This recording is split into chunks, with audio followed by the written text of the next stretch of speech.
Hello, on today's jobs we've got wheels. These are the 16-inch wheels I picked up just before Christmas.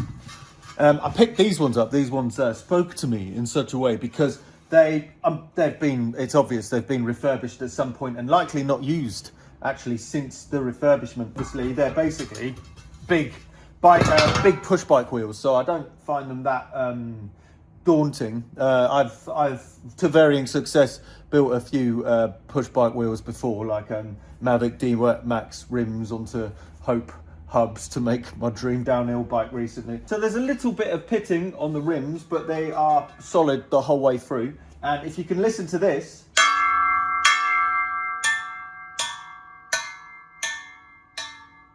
like it's ringing the whole way through. The spokes, there is no sign of wear or pitting. And yeah, they are pretty tight. It's all taut. It's obviously been put together and not run. And also, if you look, if I spin the blooming thing, get it all lined up, and if we spin it, that's pretty true. That's as true as, you know, I'm looking at lines on the camera screen, and I can see that that's pretty good. So yeah, I just wanted to double check. So I put it on the car. I'm going to put all of them on the car and double check that are actually straight. That's pretty good. So yeah, luckily they don't need any work. If you can see, I haven't actually painted them. I've only painted the inside out of them. I'm going to do them black, of course, because black feels right to me. So the reason I haven't painted anything but the top insides is because I'm going to scuff them up when I'm putting the tyres on. So there's only the point of putting the outside on. Go, oh, blooming heck, these inner tubes don't have screw fits. That's going to be an interesting thing. What we got? Okay, we got these. So we got some spacers. Oh no, I bought 4 packs of 4. They didn't say that there was just 4 of them here. I assumed there was only 1. So these are little collars that sit inside there, just to stop the sharp edges onto the rubber. But yeah, basically what we're going to do at the start of this video, or the whole of this video, depends how much of a wrestle it is to actually try and put these on. First thing I'm going to do is let the paint dry, of course. What about tyres? Well, these are 16-inch wheels. I've gone for these because 15-inch, you can actually get 15-inch ones. It just felt a little bit too small for me. The smaller they are, the better, because you're running the engine at a bit more higher revs. It's going, which apparently is a better power band rev for the car. I don't know what the fudge I'm talking about, but 16 felt right. It's like, it looks right to me. And, you know, it's nice and low. This is obviously not a trials car build, so it's going to be low. But I'm still making sure I can fit 19-inch wheels, 17-inch wheels onto it anyway, so all of the clearances will work with all of those. But I didn't really know what tyres to put on this. I was looking around, there's a lot of different types. So I asked the question on the Austin 7 specials, got a few replies, but the most common one was this type, which are pretty cool actually, very nice. These are Dunlop 16-inch sidecar racing tyres. So they're made for sidecars. They're really nice actually. They're quite nice and flat. They're nice and chunky, but not too chunky. I think it's quite important, because if you go too fat, then you kind of eat into the acceleration. But if you go too thin, then you eat into the corners. So I think middle ground. This is a Dunlop Racing sidecar, and what's the numbers on it? 3.5 by 16, so 3.5. It's pretty good, and they're going to sit on these quite nicely. These are just over 3.5 wide, so it's going to sit quite nice, I think. These aren't cheap. They're not cheap, and this was one of the reasons that I've held this off for so long, is because I wanted to get the pennies together to get something like this. So these are about £200 each, maybe even a little bit more. They're not cheap, so it was just under £1,000 to get this, and a bunch of inner tubes and all of the stuff. So not cheap in the slightest. So bear that in mind when you look for new wheels and new tyres. You've got, the tyres are not going to be cheap, but I think it's going to be worth it. I've spent the money now, so I've just got to not think about it. There goes my crankshaft fund. I've just got to save up crankshaft fund again. But what we're going to do today is we're going to wrestle them on. What I'm going to do first is I'm actually going to put the heater on and kind of like just send it in the vague direction of the tyres.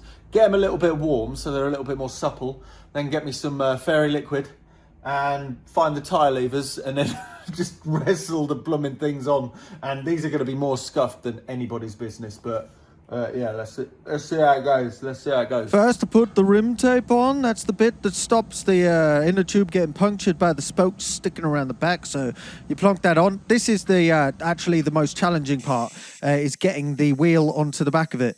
I get the first bit in, and then you've got to make sure that it goes into the tyre, not over both things. And after I figured that out, I was able to get it in. And now I'm going to put the inner tube on the back, being careful not to rub much of the talcum powder stuff off. Some people put extra talcum powder in there, but sometimes it's a little bit too much talcum powder. The talcum powder is there to add a bit of kind of lubrication whilst you're popping it in, so when you're pumping up the inner tube, it's getting evenly distributed around the tyre. But there is plenty of powder in that, so as long as you keep it all on there, it's okay. But yeah, I managed to squeeze it from around the back into the tyre. I needed to use the tyre lever a couple of times to split the tyre apart because it's a very firm tyre. And it seems to be the smaller the wheels get, the harder it gets to do. So yeah, I'll pop a bit of air in it and then a tiny bit of fairy liquid, literally only a little bit. It's just watered down fairy liquid just on your finger around there. To be honest, you probably don't need it for this tyre. It was quite easy.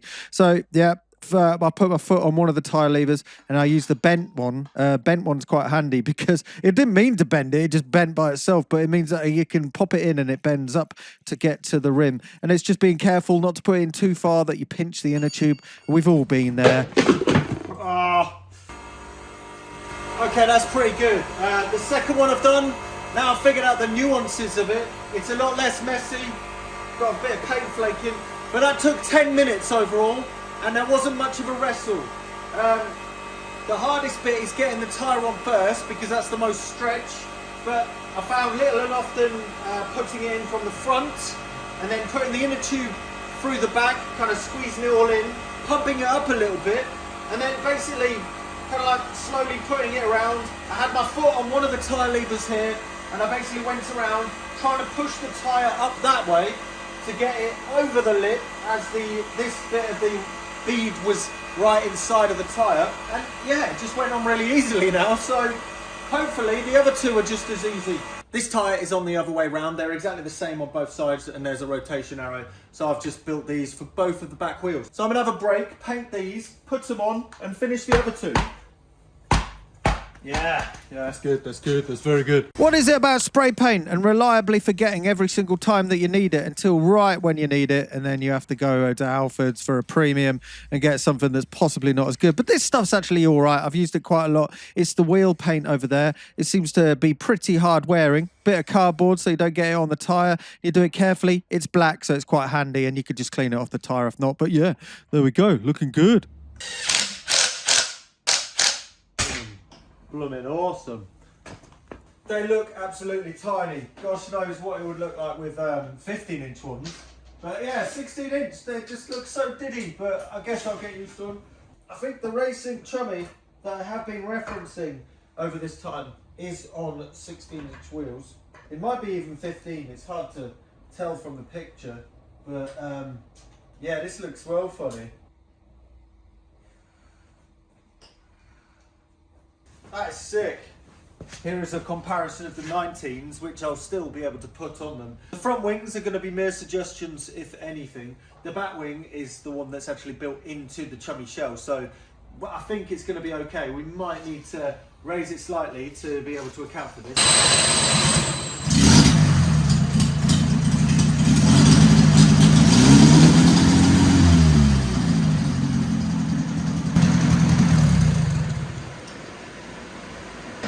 Taken the water stopper off. I've just let the water drain. Let's see how low it goes.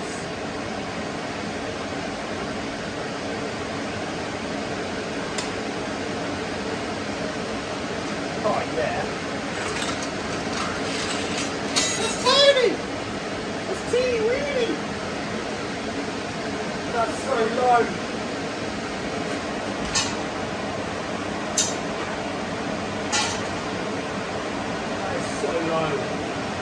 That's tiny. That's awesome though. So 17-inch. Like, you're only about an inch lower, and then the 17 and the 19 are basically the same, just the 70's got a bigger tyre. So it's dramatically smaller radius to these two. and it sits about 1 inch lower. So this might mean that we might get away with not having to modify the back of the shell so much.